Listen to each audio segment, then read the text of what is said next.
Hi, welcome to my video blog. It's my first, so I'm a little bit nervous, and I hope that you'll bear with me as I talk today about regret. I've been hearing that word come up a lot lately, and I just finished last week Brene Brown's book called The Gifts of Imperfection, which is about shame, and I think that shame and regret go hand in hand. One of the definitions of regret is the feeling of loss, which I find to be an interesting term. So the other night, I decided that I was going to make a list of all the things that I regret in my life. And as I'm going through and examining my life and the things that I've done, I realized that I have no regrets. Not to say that there are not some things that I have done or said in my life that I don't feel were the right things maybe at the time, or that I don't feel were a good reflection of me. And quite frankly, there's plenty, and if it weren't for my family, my life may have taken a completely different turn. But I can't say that I regret them, because those things that I've done and those decisions that I had made at the time are what have brought me to where I am today. They make me who I am. And if just one of those things hadn't occurred, if I hadn't made one of those decisions, I'd be in a different place. It might be a better place. It might be a worse place. But it wouldn't be here. And I believe firmly, my mom taught me that a mistake really isn't a mistake if you learn from it, and if you don't make the mistake again. And I can't say that I haven't repeated mistakes, but I have learned from all of them. And even those ones that I've repeated, I've learned from each time. I've learned something different from each time. I think that we spend so much time beating ourselves up. And this is where shame comes in. We've learned that because maybe we make a bad decision in someone's eyes, that it makes us a bad person. And there's a huge difference. And somewhere in time, and I'm pretty sure it was before I was born, we lost that. We lost that somewhere. And it's been instilled in us that because we make a, quote, bad decision, we're bad. We're bad people. And the more that we hear that, the more that we tell ourselves that, because truly, who can beat us up more than ourselves? No one. I mean, how many times have you had a conversation with somebody or an argument with somebody, and you spend the next 6 hours thinking of all the things that you should have said, or the things that you wish you hadn't said, and beating yourself up? And the fact is, we can't go back into time. We haven't yet figured out how to create a time machine, so we can't change things that we've already done.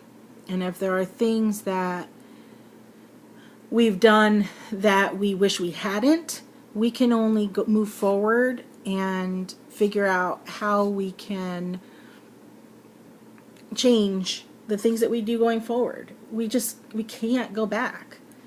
So spending that time in loss, which is, one of the definitions of regret, well, that's not a positive place to be.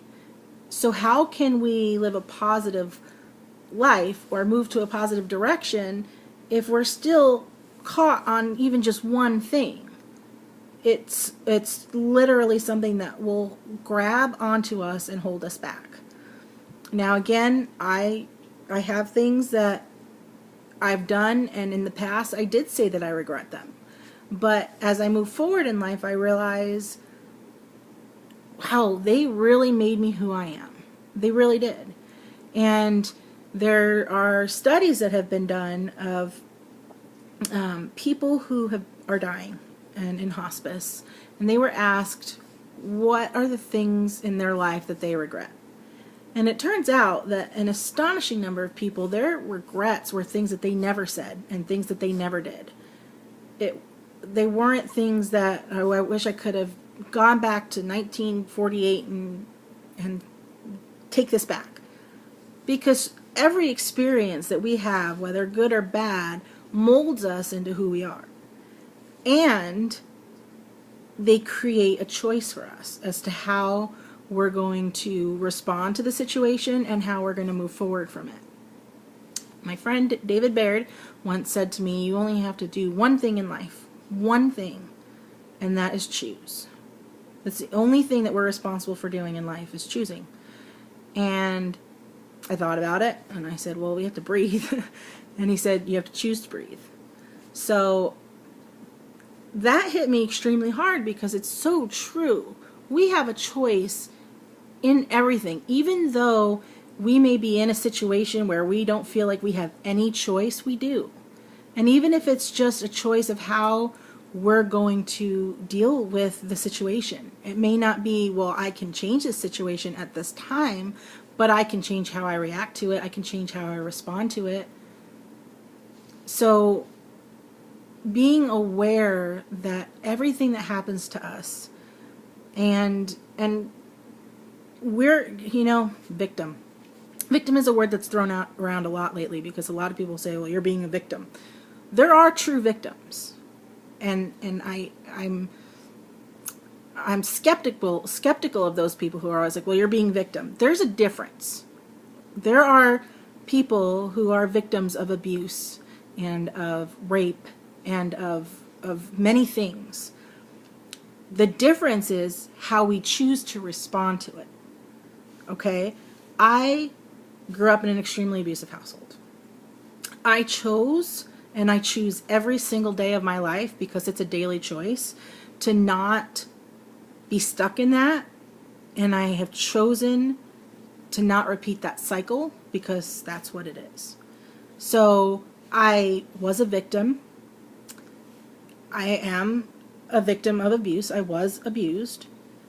But I'm choosing not to be in that victim mentality, which is what the difference is. Okay, so there's your choice, where the choice comes in.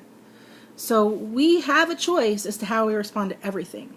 You may not be able to stop this abuse, per se, or stop the situation that's happening at the moment, but you can choose to say, this is how I'm going to respond to it, and this is how I'm going to move forward from it.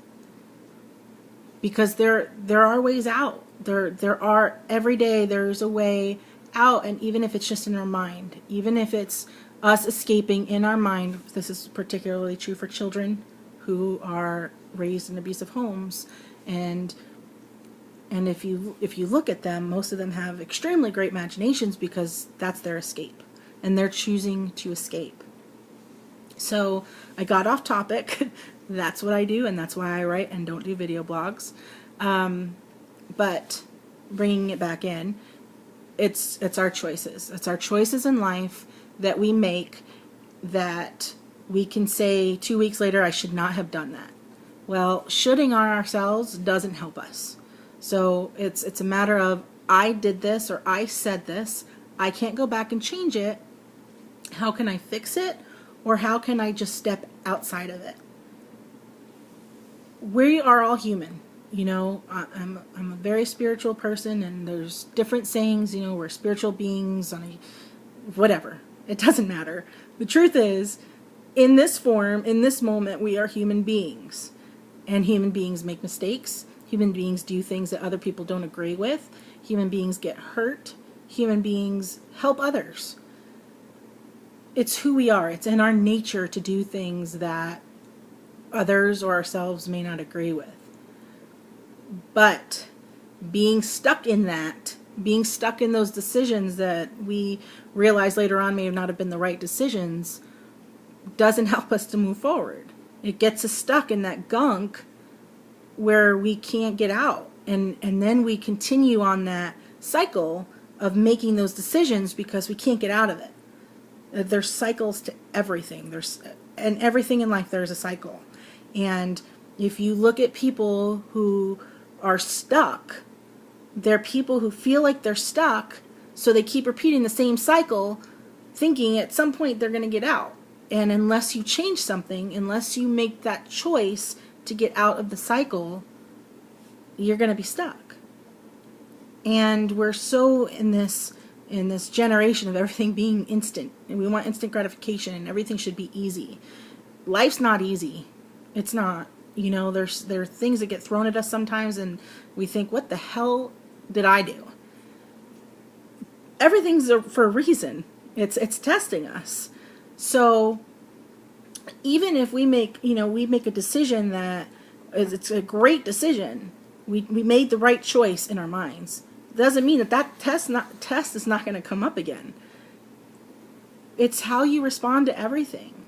And how we respond at the moment we respond to it could just be the way we were meant to in that time. And it may not be what everyone thinks is the right decision. But did it teach you something? And that's where I'm going with my complete jibber jabber, is if you can look back and you make a list of all the things that you believe that you regret, if you can look back and say that you learned something from that thing, or it brought you to where you are, then it's not something to regret. It's not a loss. It's a part of who you are. And we are all beautiful. There's beauty in every one of us. And the choices that we have made in our lives do not define us as good or bad. They teach us. And if we can look at those things and those decisions as an experience, as being taught something, then maybe we'll stop beating ourselves up a little bit and start realizing that, I did it. And it doesn't make me a bad person. It is what it is, and we move on. So